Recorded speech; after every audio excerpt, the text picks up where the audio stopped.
پہاڑوں پہ چلے جائیں گے۔ ام شریک کہنے لگی یا رسول اللہ اس دن اہل عرب کہاں ہوں گے؟ فرمایا اس دن وہ بہت کم ہوں گے۔ دجال کن لوگوں کا پسندیدہ لیڈر ہوگا؟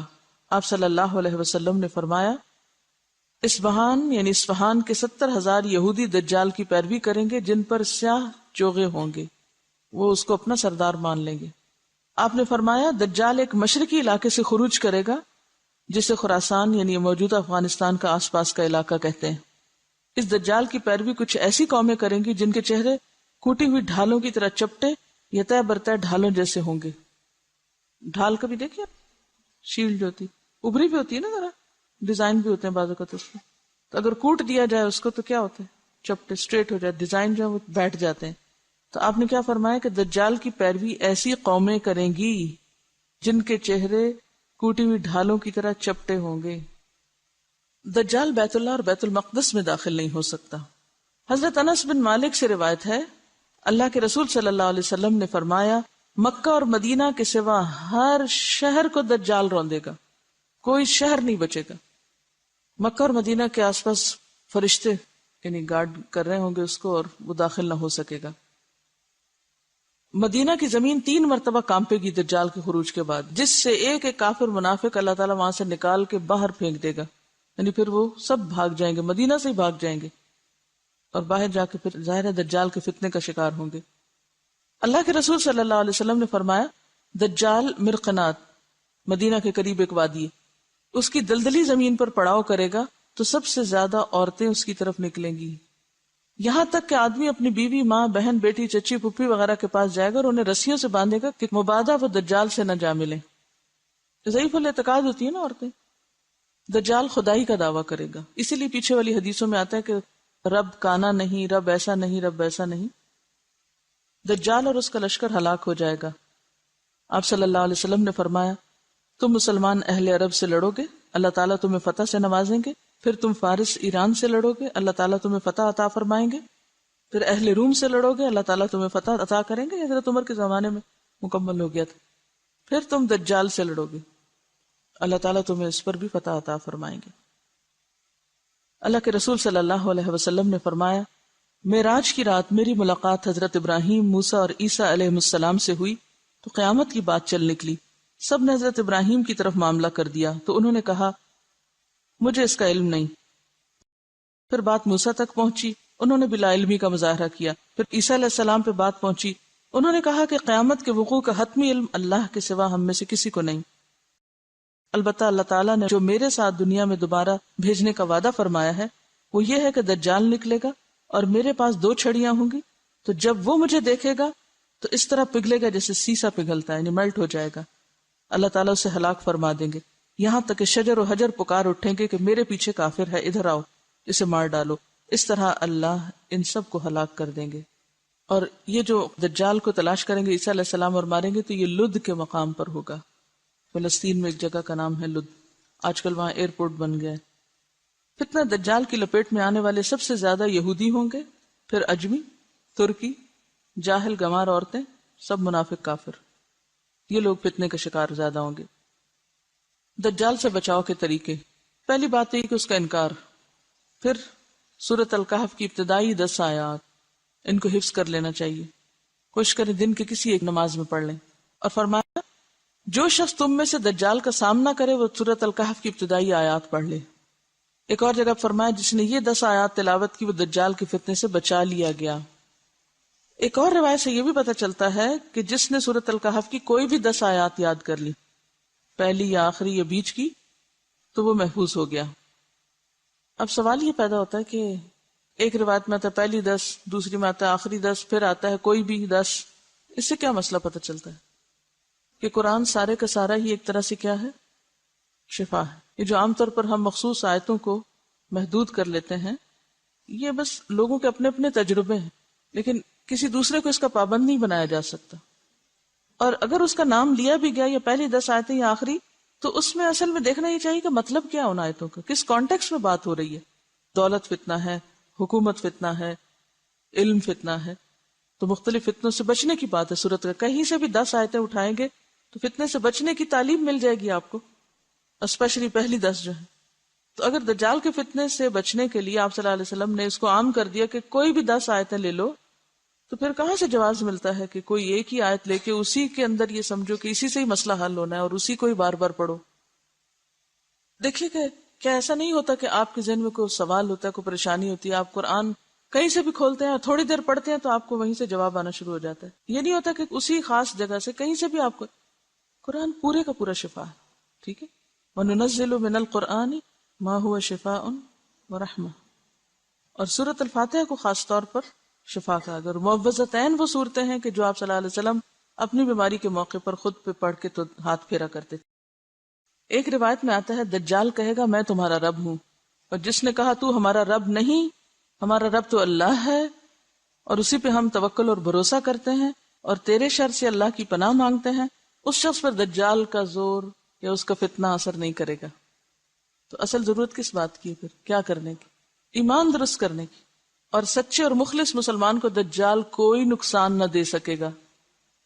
اللہ کے رسول صلی اللہ علیہ وسلم نے فرمایا جس شخص نے دجال کی ربوبیت سے انکار کیا، اس سے کہا کہ تو جھوٹا ہے، میرا رب تو اللہ ہے جس پر میں توکل کرتا ہوں، تو دجال اسے کچھ نقصان نہ دے سکے گا. نبی صلی اللہ علیہ وسلم اپنی نماز میں دجال کے فتنے سے پناہ مانگا کرتے تھے. اللہم انی اعوذ بک من عذاب القبر واعوذ بک من فتنۃ المسیح الدجال. پھر اسی طرح ایک اور جگہ پر آتا ہے، حضرت ابو ہریرہ فرماتے ہیں کہ اللہ کے رسول صلی اللہ علیہ وسلم نے فرمایا جب تم آخری تشہد پڑھ کر فارغ ہو جاؤ تو 4 چیزوں سے اللہ کی پناہ مانگو: قبر کے عذاب سے، جہنم کے عذاب سے، زندگی موت کے فتنوں سے، اور مسیح دجال کے شر سے. تو اصل چیز کیا ہے پھر کرنے کی؟ 3 کام پتہ چل رہے ہیں. کون کون سے؟ سب سے پہلے تھی کہ اس کا انکار کرنا. انکار کون کرے گا؟ جو پہچانتا ہوگا. پھر سورۃ الکہف کی ابتدائی 10 آیات اور مسیح دجال کے شر سے اللہ کی پناہ مانگو. یہ مختصر سی نشانیاں آپ کو بتا دی گئی ہیں. ہر پیغمبر نے اپنی قوم کو دجال کے فتنے سے خبردار کیا، آپ صلی اللہ علیہ وسلم نے بھی کیا، اور آپ نے ساری تعلیمات ہمارے لیے چھوڑی. ضرورت اس بات کی کہ ہم ان کو ضرور ایک دفعہ پڑھ لیں اور اپنے بچوں کو بھی اس کی تعلیم دے دیں. اصل میں عام لوگوں کی ہماری مشکل یہ ہے کہ وہ خود تو کچھ پڑھتے نہیں، نہ مائنڈ کریٹیکل ہے، جو کچھ کہہ دے بس آنکھیں بند کر کے اس کو مان لیتے ہیں. دین دنیا دونوں میں ہم اس لیے پیچھے ہیں کہ ہم نے اپنی آنکھ نہیں کھولی ابھی تک، خود سے دیکھنا نہیں شروع کیا.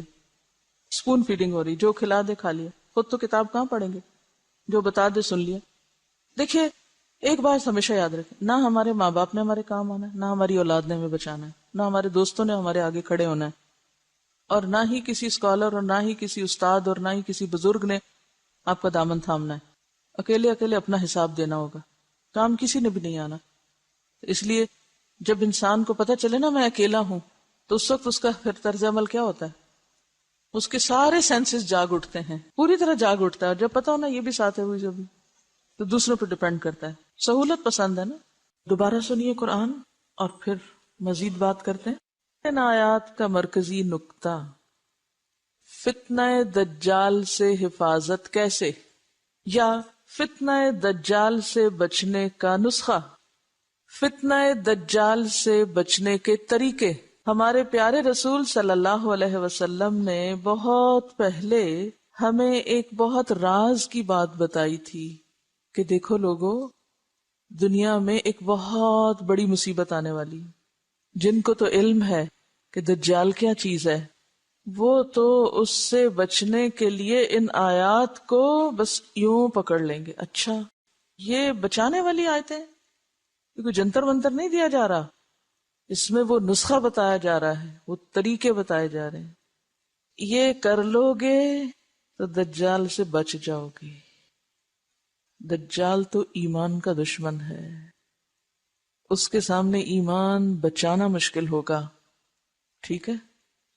اب ہم میں سے کچھ لوگ نسخہ لے کے ڈاکٹر کا تو کیا کرتے ہیں، وہ پانی کی بوتل میں ڈال کے اس کو ہلا جلا کے پی لیتے ہیں. ہم نے قرآن کے نسخوں کو تعویذ سمجھا ہے. اور ایسی آیات کو کس طرح لیتے ہیں؟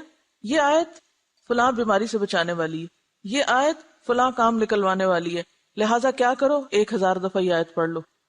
کیا آپ صلی اللہ علیہ وسلم کے قول کا مطلب یہی تھا کہ یہ 10 آیتیں رٹ کے 1000 دفعہ پڑھ لیا کرو، دجال تمہیں کچھ نہیں کہے گا؟ اس طرح کرنا ہوگا ہمیں؟ پھر کیا کرنا ہوگا؟ جو یہ آیتیں بتا رہی ہیں وہ کرنا ہوگا. ٹھیک ہے. اب آپ دیکھیے کیا کیا آ رہا ہے اس میں جو ہمیں کرنے کی ضرورت ہے.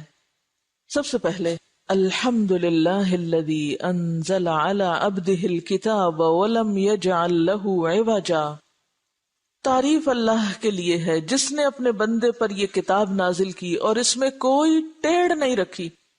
یہاں صرف یہ نہیں کہا گیا لا ریب فیہ، اس سے زیادہ فورسفل انداز ہے وَلَمْ يَجْعَلْ لَهُ عِوَجًا، کہ اس میں کوئی چیز ٹیڑھی نہیں، کوئی بھی کجی نہیں، کوئی بھی ایسی بات نہیں کہ جو انسان کو مس لیڈ کرے یا غلط رستے پہ لے جائے. قرآن کی یہ تعریف یہاں کیوں کی گئی؟ تاکہ اس کو مضبوط تھام لیا جائے، اس پر پورا پورا یقین کر لیا جائے، اس پر پوری طرح اطمینان رکھا جائے کہ فتنوں سے نجات کا راستہ اسی کے اندر ہے. پہلی آیت یہ سبق یاد کرا رہی ہے. دجال کے فتنے سے محفوظ رہنے کے لیے سب سے پہلے کیا کرنا ہوگا؟ اس کتاب کو یقین کے ساتھ، شک و شبہ کے بغیر، پوری طرح شرح صدر کے ساتھ اس کو تھامنا ہوگا، لینا ہوگا. صرف خود نہیں، قیمن، بالکل درست مضبوط بات کہنے والی ہے یہ کتاب. کیوں آئی ہے؟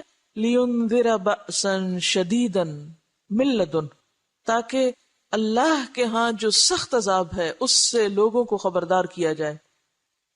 پھر کیا کرنا ہوگا اس کتاب کے ساتھ؟ یہ کتاب کیوں آئی ہے؟ یہ کیوں درست ہے؟ یہ کیوں کجی سے پاک ہے؟ تاکہ کیا کیا جائے؟ لوگوں کو خبردار کیا جائے. کس سے؟ شدید عذاب سے. کہاں ہے وہ عذاب؟ اللہ کے پاس. وَيُبَشِّرَ الْمُؤْمِنِينَ الَّذِينَ يَعْمَلُونَ الصَّالِحَاتِ، اور خوشخبری دے ان مومنوں کو جو اچھے کام کرتے ہیں، أَنَّ لَهُمْ أَجْرًا حَسَنًا، کہ ان کے لیے بہترین اجر ہے. کہاں؟ اللہ کے پاس. دنیا کے اجر کی بات یہاں نہیں کی جا رہی، اسی لیے مَاكِثِينَ فِيهِ أَبَدًا، جس میں وہ ہمیشہ رہیں گے، ہمیشہ. پھر کیوں آئی ہے یہ کتاب؟ تیسرا مقصد. نمبر 1، لِيُنذِرَ بَأْسًا شَدِيدًا، یہ کس کے لیے؟ پوری انسانیت کے لیے. دوسری بات خوشخبری کس کے لیے؟ اہل ایمان کے لیے. تیسری بات پھر خبردار کرنا کس کو؟ وَيُنذِرَ الَّذِينَ قَالُوا اتَّخَذَ اللَّهُ وَلَدًا، خبردار کرے ان لوگوں کو جنہوں نے کہا کہ اللہ نے ایک بیٹا بنا لیا ہے. اس وقت آپ دیکھیے کہ دنیا میں جتنے فتنے برپا ہو رہے ہیں بڑے بڑے، ان کے پیچھے کن دو مذاہب کی باہم چپکلش ہے، کن دو مذاہب کا باہم ٹکراؤ ہے. اس وقت آپ دیکھیے کہ اگر آپ تھوڑی بہت بھی دنیا کے حالات سے واقفیت رکھتے ہوں، کیا نظر آتا ہے؟ وہ لوگ جو یہ نظریہ رکھتے ہیں کہ اللہ کا ایک بیٹا ہے اور وہ بیٹا ہم کو نجات دلا دے گا آخرت میں، اور وہ جو توحید خالص پر یقین رکھتے ہیں، ان دو گروہوں کا باہم ٹکراؤ ہے. یہ جو بظاہر چیزیں نظر آتی ہیں، یا بظاہر دو ملکوں اور دو علاقوں اور دو طرح کے لوگوں کی باہم ایک ٹکراؤ ہے، یہ صرف دو گروہ نہیں ہیں، یہ دو نظریے ہیں. یہ دو نظریے ہیں. صلیبی جنگوں کا لفظ آپ نے سنا ہوگا، اور بار بار یہ بات اٹھتی بیٹھتی ہے کہ موجودہ جنگیں جو ہیں یہ اسی کی کنٹینویشن ہے. تو جو انسانیت اپنے آخری دور میں بڑھ رہی ہے تو ٹکراؤ ان دو کے درمیان ہی نظر آتا ہے بیسیکلی. اس ٹکراؤ کو ختم کرنے کے لیے کیا نسخہ دیا جا رہا ہے؟ اٹھ کے لڑو، خبردار کرو، میسج کنوے کرو. آپ دیکھیے سب سے پہلے پوری انسانیت کے لیے پیغام ہے اس قرآن میں. نمبر 2، ماننے والوں کے لیے خوشخبری ہے. نمبر 3، ينذر الذين قالوا اتخذ الله ولدا. خاص طور پر کہاں فوکس کرنے کی ضرورت ہے؟ کس سیکٹر میں غلط فہمی دور کرنے کی ضرورت ہے؟ کن کو انذار کرنے کی ضرورت ہے؟ جو یہ سمجھتے ہیں کہ اللہ نے بیٹا بنا رکھا ہے، نعوذ باللہ. ما لهم به من علم، ان کی یہ بات کسی دلیل پر مبنی نہیں، انہیں اس بات کا علم نہیں ہے. تو جس کے پاس علم نہ ہو اس کا علاج کیا ہے؟ کو بتایا جائے دلائل کے ساتھ. اور ان میں جو انصاف پسند لوگ ہیں ان کے سامنے جب علم آتا ہے تو وہ کیا کر رہے ہیں؟ مان بھی رہے ہیں، قبول بھی کر رہے ہیں. وَلَا لِآبَائِهِمْ، وہ اندھا دھند آبا و اجداد کی پیروی میں یہ عقیدہ رکھے ہوئے ہیں، حالانکہ ان کے آبا و اجداد کے پاس بھی علم نہیں تھا. بہت سے لوگ آبا و اجداد کی تقلید کیوں کرتے ہیں، ان کی پیروی کیوں کرتے ہیں؟ کیا سوچ کے؟ وہ بڑے تھے، بزرگ تھے. تو کسی کا بڑا ہونا اس کی پیروی کرنے کے لیے کافی نہیں، جب تک کہ اس کے پاس کیا نہ ہو، علم نہ ہو. کیا یہ اہل کتاب نہیں تھے پھر بھی علم نہیں تھا؟ یہ تو اہل کتاب تھے، پھر کیوں علم نہیں تھا؟ اللہ تعالیٰ فرماتے ہیں ان کے پاس علم نہیں، اس لیے یہ نظریہ رکھے ہوئے ہیں. مَا لَهُم بِهِ مِنْ عِلْمٍ وَلَا لِآبَائِهِمْ. دوسری طرف قرآن ان کو اہل کتاب کہتا ہے نا، پیپل آف دا بک، کتاب والے ہیں، کتاب بھی ہے، پڑھے لکھے بھی ہیں، پھر بھی علم نہیں. وہ کیوں؟ بنیادی طور پر جو بگاڑ ان کے اندر آیا ہے وہ ان کی ناسمجھی کی وجہ سے آیا ہے. بعض اوقات لوگوں کے پاس علم ہوتا ہے لیکن پھر بھی وہ ناسمجھ ہوتے ہیں نا. اچھا یہ کیا چیز ہوتی ہے؟ یہ کیا چیز ہوتی ہے کہ دلائل ہوتے بھی ہیں، علم ہوتا بھی ہے، پھر بھی لا علم ہوتے ہیں، پڑھ کے بھی ان پڑھ ہوتے ہیں، سمجھ کر بھی نہ سمجھ ہوتے ہیں، جان کر بھی انجان ہوتے ہیں. ہاں؟ اصل میں ہوتا پتہ کیا ہے؟ انسان جس گھر میں پیدا ہو جاتا ہے نا، ہم سب کا یہی حال ہے، جہاں ہم پیدا ہو گئے، جس ماحول میں آنکھ کھولی، جس طرح اور لوگ سوچتے ہیں، جیسے اور لوگ چیزوں کو دیکھتے ہیں، ہم بھی کیا کرتے ہیں؟ چیزوں کو اسی نظر سے دیکھنے لگتے. عموماً خاندانوں میں جو عداوتیں، نفرتیں، دشمنیاں وغیرہ ہوتی ہیں تو اس کی کیا وجہ ہوتی ہے؟ ماں باپ دل میں ڈال دیتے ہیں یہ تمہاری پھوپھی نہیں اچھی، وہ تمہاری خالہ نہیں اچھی، وہ فلانا ایسا. بچے سوچتے ہیں؟ نہیں سوچتے. وہ کس کو لے لیتے؟ وہ اسی کو لے لیتے. اچھا جب بڑے ہوتے ہیں اب لاکھ سمجھاؤ وہ اچھی ہیں، وہ کیا کریں گے؟ نہیں وہ نہیں اچھی، میری اماں نے بتایا تھا وہ نہیں اچھی. اور پھر ان کے اوپر ایسا خول چڑھ جاتا ہے کہ جس کی وجہ سے وہ تعصب کا شکار ہو جاتے ہیں. تو جس شخص کے اندر تعصب ہوتا ہے وہی ایسا شخص ہوتا ہے جو پڑھ کے بھی نہ پڑھے، جو جاننے کے باوجود بھی نہ جانے. آپ صلی اللہ علیہ وسلم کا انکار اور آپ کی تعلیمات کا انکار کیا اس بنا پر تھا کہ ان کو پتہ نہیں تھا؟ قرآن کہتا ہے یعرفونہ کما یعرفون ابناءہم، پہچان ہے لیکن تعصب ہے. تو اللہ تعالیٰ کیا فرما رہے ہیں کہ ان کے علماء تو تعصب کا شکار ہے، اور عوام بیچارے ومنہم امیون لا یعلمون الکتاب، ان کے پاس واقعی علم نہیں. تو میجورٹی بغیر علم کے صرف آباء و اجداد کی، بڑوں کی، علماء کی، اکابر کی تقلید میں اندھی چلی جاتی. یہ ہر جگہ ہوتا ہے، یہ صرف وہاں نہیں، ہمارے ہاں بھی یہی کچھ ہے. وہ کہتے ہیں ہمارے ماں باپ کو سمجھ نہیں تھی، ہمارے بزرگوں کو سمجھ نہیں تھی، ہمارے علماء کو سمجھ نہیں تھی. ان باتوں کا سہارا لے کر عموماً انسان حق سے ہٹ جاتا ہے، صحیح رستہ چھوڑ دیتا ہے. بہرحال اللہ تعالیٰ فرما رہے ہیں مَا لَهُم بِهِ مِنْ عِلْمٍ وَلَا لِآبَائِهِمْ، یہ اور ان کے آباء و اجداد علم پر مبنی بات نہیں کر رہے، محض خواہشات پر مبنی، تعصبات پر مبنی بات کیے چلے جا رہے ہیں. اور ان تعصبات کو کیا چیز توڑ سکتی ہے؟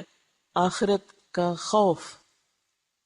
اسی لیے قرآن کس لیے آیا ہے کہ وہ کیا کرے؟ لِيُنذِرَ بَأْسًا شَدِيدًا. صرف آخرت کا خوف ایسی چیز ہے جو انسان کے تعصب کو توڑ پھوڑ کے رکھ دیتا ہے. صرف آخرت کا عذاب اور آخرت کا حساب اور انجام ایسی چیز ہے جو انسانوں کو خواہشات سے باہر نکالتا ہے، غفلت سے باہر نکالتا ہے. کبرت کلمۃ تخرج من افواہہم، آنکھیں بند کر کے جو بولے چلے جا رہے ہیں یہ کوئی معمولی بات نہیں، بہت بڑی بات ہے. ان یقولون الا کذبا، یہ محض جھوٹ بول رہے ہیں. علاج کیا ہے؟ وہ تو جھوٹ بول رہے ہیں، وہ تو جان کے بھی انجان ہیں، وہ تو تعصبات کا شکار ہیں، وہ تو ضد برائے ضد میں مبتلا ہیں. کرنا کیا ہے؟ حل کیا ہے؟ اب حل بتایا جا رہا ہے. فَلَعَلَّكَ بَاخِعٌ نَفْسَكَ عَلَىٰ آثَارِهِمْ إِن لَّمْ يُؤْمِنُوا بِهَٰذَا الْحَدِيثِ أَسَفًا. اس درجے پہ آ کے پیغام پہنچانا، یہ ہے کرنے کا کام، یہ ہے دجال کے فتنوں سے بچنے کا نسخہ، یہ ہے حل.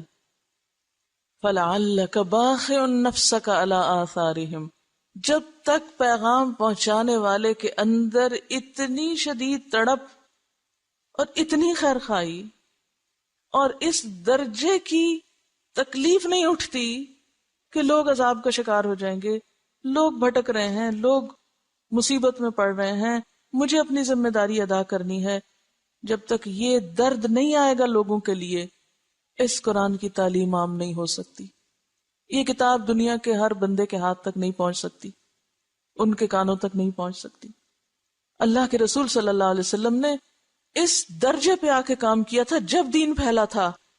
آج ہم میں سے کوئی ایک نہیں جو اتنی درد رکھتا ہو کہ لگتا ہے آپ اپنے آپ کو ہلاک کر ڈالیں گے، ختم کر دیں گے. فتنوں سے نکلنے کا راستہ کیا ہے؟ کیا ہے؟ اس کتاب کے ذریعے پیغام عام کرنا، اس کتاب کو عام کرنا، اس کتاب کے ذریعے خبردار کرنا. اور کس چیز سے خبردار کرنا؟ یہ کہو کہ آپ کی صحت خراب ہو جائے گی، آپ دماغی مریض بن جائیں گے اگر آپ نے قرآن نہیں پڑھا، بس یہ مقاصد ہیں؟ نہیں، دنیا نہیں ہے مقصد، آخرت کا عذاب. قرآن صاف کہتا ہے کہ یہ کتاب اس چیز سے خبردار کرنے کے لیے آئی ہے.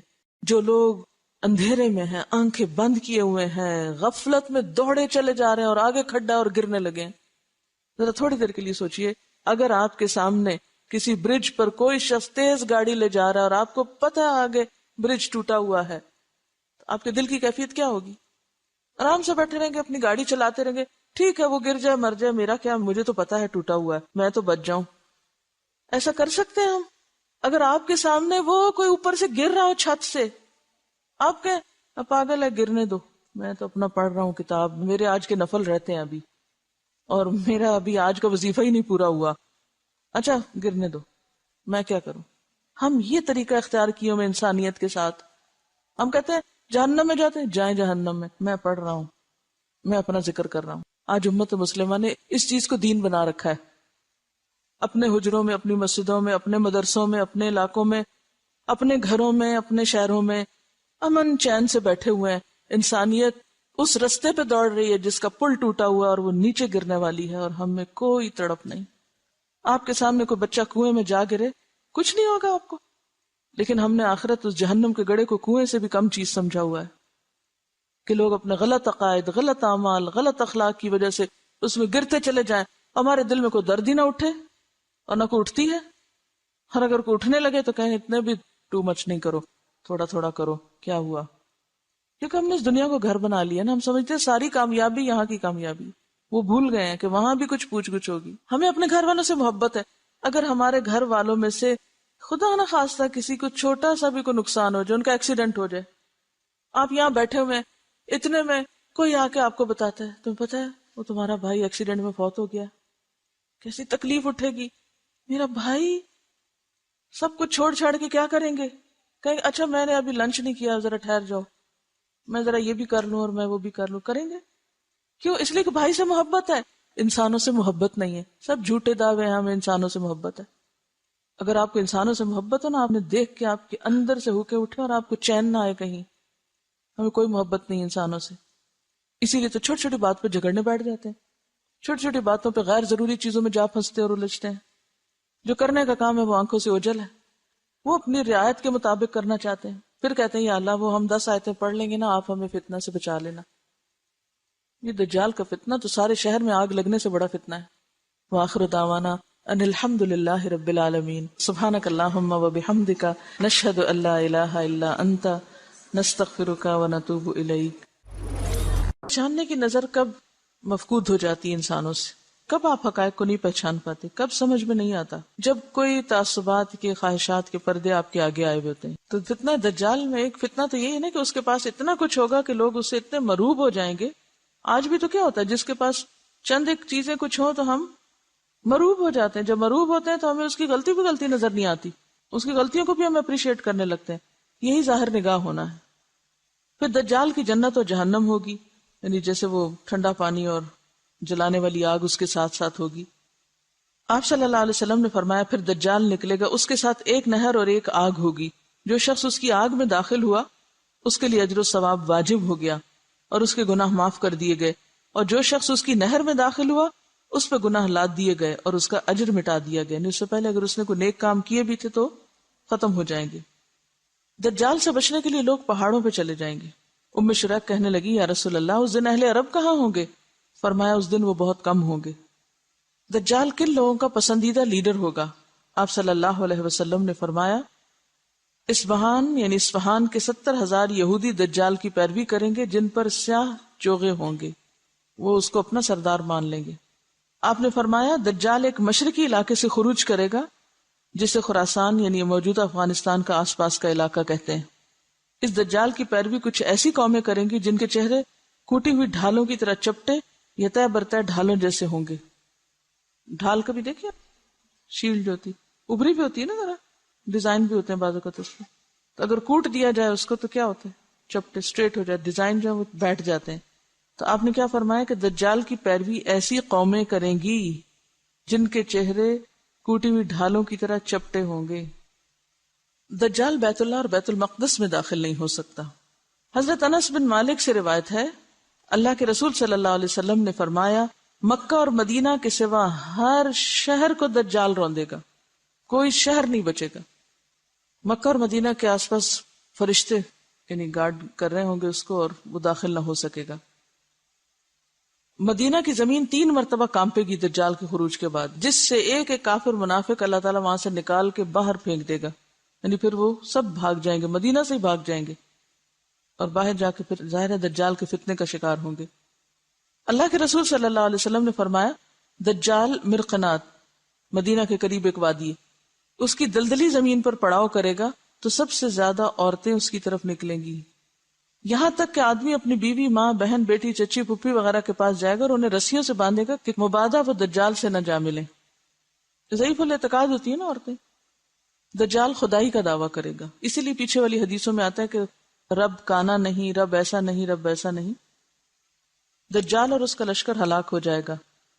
آپ صلی اللہ علیہ وسلم نے فرمایا تم مسلمان اہل عرب سے لڑو گے، اللہ تعالیٰ تمہیں فتح سے نوازیں گے، پھر تم فارس ایران سے لڑو گے، اللہ تعالیٰ تمہیں فتح عطا فرمائیں گے، پھر اہل روم سے لڑو گے، اللہ تعالیٰ تمہیں فتح عطا کریں گے۔ حضرت عمر کے زمانے میں مکمل ہو گیا تھا۔ پھر تم دجال سے لڑو گے، اللہ تعالیٰ تمہیں اس پر بھی فتح عطا فرمائیں گے۔ اللہ کے رسول صلی اللہ علیہ وسلم نے فرمایا معراج کی رات میری ملاقات حضرت ابراہیم، موسیٰ اور عیسیٰ علیہ السلام سے ہوئی تو قیامت کی بات چل نکلی۔ سب نے حضرت ابراہیم کی طرف معاملہ کر دیا تو انہوں نے کہا مجھے اس کا علم نہیں۔ پھر بات موسیٰ تک پہنچی، انہوں نے بلا علمی کا مظاہرہ کیا۔ پھر عیسیٰ علیہ السلام پہ بات پہنچی، انہوں نے کہا کہ قیامت کے وقوع کا حتمی علم اللہ کے سوا ہم میں سے کسی کو نہیں، البتہ اللہ تعالیٰ نے جو میرے ساتھ دنیا میں دوبارہ بھیجنے کا وعدہ فرمایا ہے وہ یہ ہے کہ دجال نکلے گا اور میرے پاس 2 چھڑیاں ہوں گی، تو جب وہ مجھے دیکھے گا تو اس طرح پگھلے گا جیسے سیسا پگھلتا ہے، یعنی میلٹ ہو جائے گا۔ اللہ تعالیٰ اسے ہلاک فرما دیں گے، یہاں تک کہ شجر و حجر پکار اٹھیں گے کہ میرے پیچھے کافر ہے، ادھر آؤ، اسے مار ڈالو۔ اس طرح اللہ ان سب کو ہلاک کر دیں گے۔ اور یہ جو دجال کو تلاش کریں گے عیسیٰ علیہ السلام اور ماریں گے تو یہ لد کے مقام پر ہوگا۔ فلسطین میں ایک جگہ کا نام ہے لد، آج کل وہاں ایئرپورٹ بن گیا ہے۔ فتنہ دجال کی لپیٹ میں آنے والے سب سے زیادہ یہودی ہوں گے، پھر اجمی، ترکی، جاہل گمار عورتیں، سب منافق کافر، یہ لوگ فتنے کا شکار زیادہ ہوں گے۔ دجال سے بچاؤ کے طریقے، پہلی بات یہ کہ اس کا انکار، پھر سورۃ الکہف کی ابتدائی 10 آیات، ان کو حفظ کر لینا چاہیے، کوشش کریں دن کے کسی ایک نماز میں پڑھ لیں۔ اور فرمایا جو شخص تم میں سے دجال کا سامنا کرے وہ سورۃ الکہف کی ابتدائی آیات پڑھ لے۔ ایک اور جگہ فرمایا جس نے یہ 10 آیات تلاوت کی وہ دجال کے فتنے سے بچا لیا گیا۔ ایک اور روایت سے یہ بھی پتہ چلتا ہے کہ جس نے سورۃ الکہف کی کوئی بھی 10 آیات یاد کر لی، پہلی یا آخری یا بیچ کی، تو وہ محفوظ ہو گیا۔ اب سوال یہ پیدا ہوتا ہے کہ ایک روایت میں آتا ہے پہلی 10، دوسری میں آتا ہے آخری 10، پھر آتا ہے کوئی بھی 10، اس سے کیا مسئلہ پتہ چلتا ہے؟ کہ قرآن سارے کا سارا ہی ایک طرح سے کیا ہے؟ شفا ہے۔ یہ جو عام طور پر ہم مخصوص آیتوں کو محدود کر لیتے ہیں، یہ بس لوگوں کے اپنے اپنے تجربے ہیں، لیکن کسی دوسرے کو اس کا پابند نہیں بنایا جا سکتا۔ اور اگر اس کا نام لیا بھی گیا یا پہلی 10 آیتیں یا آخری، تو اس میں اصل میں دیکھنا یہ چاہیے کہ مطلب کیا ان آیتوں کا، کس کانٹیکس میں بات ہو رہی ہے۔ دولت فتنہ ہے، حکومت فتنہ ہے، علم فتنہ ہے، تو مختلف فتنوں سے بچنے کی بات ہے سورت کا۔ کہیں سے بھی 10 آیتیں اٹھائیں گے تو فتنے سے بچنے کی تعلیم مل جائے گی آپ کو، اسپیشلی پہلی 10 جو ہے۔ تو اگر دجال کے فتنے سے بچنے کے لیے آپ صلی اللہ علیہ وسلم نے اس کو عام کر دیا کہ کوئی بھی 10 آیتیں لے لو، تو پھر کہاں سے جواز ملتا ہے کہ کوئی ایک ہی آیت لے کے اسی کے اندر یہ سمجھو کہ اسی سے ہی مسئلہ حل ہونا ہے اور اسی کو ہی بار بار پڑھو؟ دیکھیے کہ کیا ایسا نہیں ہوتا کہ آپ کے ذہن میں کوئی سوال ہوتا ہے، کوئی پریشانی ہوتی ہے، آپ قرآن کہیں سے بھی کھولتے ہیں، تھوڑی دیر پڑھتے ہیں تو آپ کو وہیں سے جواب آنا شروع ہو جاتا ہے؟ یہ نہیں ہوتا کہ اسی خاص جگہ سے کہیں سے بھی آپ کو قرآن پورے کا پورا شفا ہے، ٹھیک ہے؟ وَنُنَزِّلُ مِنَ الْقُرْآنِ مَا هُوَ شِفَاءٌ وَرَحْمَةٌ، اور سورۃ الفاتحہ کو خاص طور پر شفا کا، اگر معوذتین وہ صورتیں ہیں کہ جو آپ صلی اللہ علیہ وسلم اپنی بیماری کے موقع پر خود پہ پڑھ کے تو ہاتھ پھیرا کرتے تھے۔ ایک روایت میں آتا ہے دجال کہے گا میں تمہارا رب ہوں، اور جس نے کہا تو ہمارا رب نہیں، ہمارا رب تو اللہ ہے اور اسی پہ ہم توکل اور بھروسہ کرتے ہیں اور تیرے شر سے اللہ کی پناہ مانگتے ہیں، اس شخص پر دجال کا زور یا اس کا فتنہ اثر نہیں کرے گا۔ تو اصل ضرورت کس بات کی ہے پھر؟ کیا کرنے کی؟ ایمان درست کرنے کی، اور سچے اور مخلص مسلمان کو دجال کوئی نقصان نہ دے سکے گا۔ اللہ کے رسول صلی اللہ علیہ وسلم نے فرمایا جس شخص نے دجال کی ربوبیت سے انکار کیا، اس سے کہا کہ تو جھوٹا ہے، میرا رب تو اللہ ہے جس پر میں توکل کرتا ہوں، تو دجال اسے کچھ نقصان نہ دے سکے گا۔ نبی صلی اللہ علیہ وسلم اپنی نماز میں دجال کے فتنے سے پناہ مانگا کرتے تھے۔ اللہم انی اعوذ بک من عذاب